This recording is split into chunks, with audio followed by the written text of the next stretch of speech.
एक बार फिर से मुकदमा हो गया पत्रकारों के खिलाफ, क्योंकि पत्रकार जब भी कोई अपनी बात कहने चलते हैं तो सबसे आसान चीज होती है कि सच कहीं उजागर ना हो जाए तो मुकदमा कर दिया जाता है।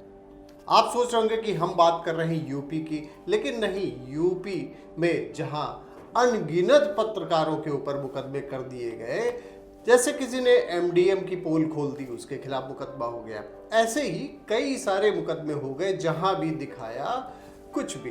तो बस सबसे आसान काम कि छवि खराब हो रही है, अनगिनत मुकदमे सरकार के द्वारा, प्रशासन के द्वारा कर दिए जाते हैं। लेकिन ये जो मैं बात कर रहा हूँ ये यूपी की कतई नहीं है।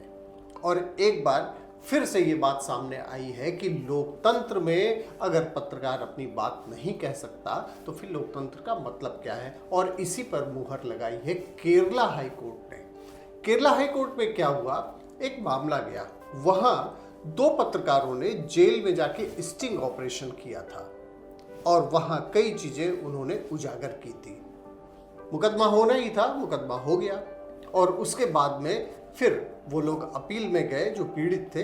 जब हाईकोर्ट में मामला पहुंचा तो हाईकोर्ट ने कहा कि अगर सत्य को उजागर करने के लिए स्टिंग ऑपरेशन किया गया है तो ये बिल्कुल से भी गलत नहीं है। और केरला हाई कोर्ट ने जो हवाला दिया वो सुप्रीम कोर्ट में पहले से भी स्टिंग ऑपरेशन को जस्टिफाई किया था, जिसमें दो केसेस का हवाला दिया गया। एक था R K. Anand versus registrar Delhi high court और एक मामला था रजत प्रसाद वर्सेस सीबीआई 2014। अब स्टिंग ऑपरेशन लीगलाइज होने पे हाँ, एक बात जरूर कोर्ट ने कहा है कि जो मामले उजागर किए जा रहे हैं उसमें ये होना चाहिए कि वह जनहित में होना चाहिए।